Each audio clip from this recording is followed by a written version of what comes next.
Zair sir, one question I want to ask that we can see in this IPL that you can see lots of left arm bowlers are there, but Yes. but at the time of when we want them to perform, let's say in the last overs, but they can't able to keep their you can say अपने excitement को या अपने fair को अपने को वो intact नहीं कर पाते हैं. रीज़न ये होता है कि अगर 30 रन भी है वो डिफेंड नहीं हो पाता है.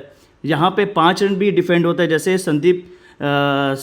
संदीप शर्मा ने अपने 21 रन डिफेंड किए, लेकिन अगर हम लोग बात करें यश दयाल की, वहाँ पे उन्होंने 29 रन को वो डिफेंड नहीं कर पाए. तो सर ऐसी क्या चीज़ है जो एक यंग बॉलर को, भले वो लेफ्ट हैंडर हो भले वो राइट हैंडर हो, कि उसको सीखनी चाहिए कि डेथ ओवर में बॉलिंग क्या कैसे करनी है? सर आपसे ये टिप वो बहुत ज़रूरी है आज के यंग प्लेयर्स को. जी बिल्कुल बिल्कुल. और देखिए, इसमें राइटी या लेफ्टी की कोई बात नहीं है. अगर आपको डेथ ओवर में बॉलिंग करनी है ना, तो मुझे ऐसे लगता है कि वो एक सिंप्लिसिटी इन थॉट बहुत ज़्यादा ज़रूरी होता है.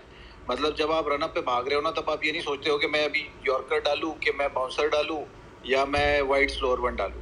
आपके पास दो चीज़ें होनी चाहिए कि हाँ, अगर बैट्समैन, क्योंकि बैट्समैन हम अक्सर देखते हैं कभी कभी ज़्यादा हिलते हैं क्रीज में, अंदर जाके मारते, बाहर जाके मारते, कभी स्टेप आउट होने देखते. तो अगर वैसे करता है तो वो बैट्समैन का एक प्रोसेस होता है. मतलब कि आपके लिए सिर्फ जब आप रनअप पे भागो तो दो चीज़ें होनी चाहिए बस, कि एक हो तो और बेहतर. जैसे हमने देखा एंड्रिक नोकिया जिस तरीके से यॉर्कर्स डाल रहे थे, उन्होंने कुछ अलग नहीं किया ना. तो जब आप प्रेशर में होते हो तो आपको जितना आप क्लैरिटी ऑफ थॉट रखोगे उतना आपके लिए आसानी होगी, और दूसरा जितना आप स्ट्रेंथ को बैक करोगे उतना आपके लिए फायदा होगा, क्योंकि बैट्समैन हमेशा अपने स्ट्रेंथ को बैक करता है.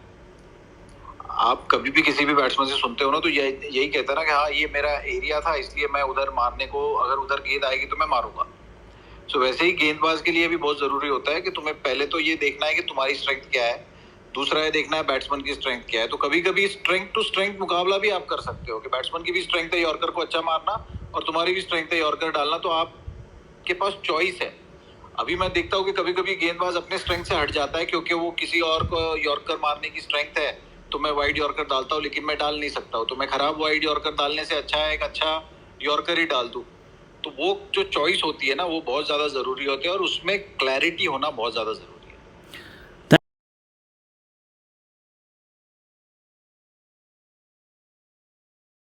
Thank you sir. And one more thing, 2011 का world cup nobody can forget this one.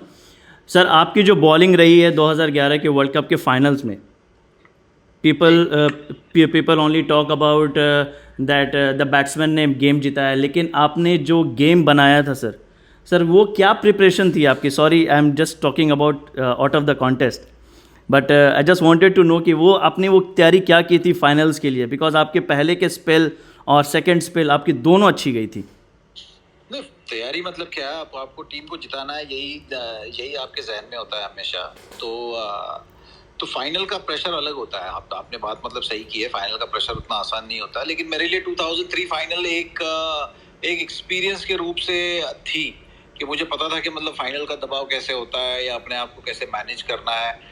तो उस तरीके से ज़रूर मैंने थोड़ी प्रिपरेशन की थी, कि किस तरीके से अपने इमोशंस को भी कंट्रोल करना है, क्योंकि वर्ल्ड कप का फाइनल जैसा जब इवेंट होता है, और ख़ासतौर से जब अगर आप पूरे होम क्राउड के सामने खेल रहे हो, तो उसका भी एक एडेड दबाव भी ज़रूर होता है, वो प्रेशर भी ज़रूर होता है. तो उसको भी आप अपने इमोशंस को किस तरीके से आप मैनेज करते हो वो भी मायने रखता है. तो वो भी थोड़ा सा कोशिश की थी मैंने उस फाइनल्स के पहले.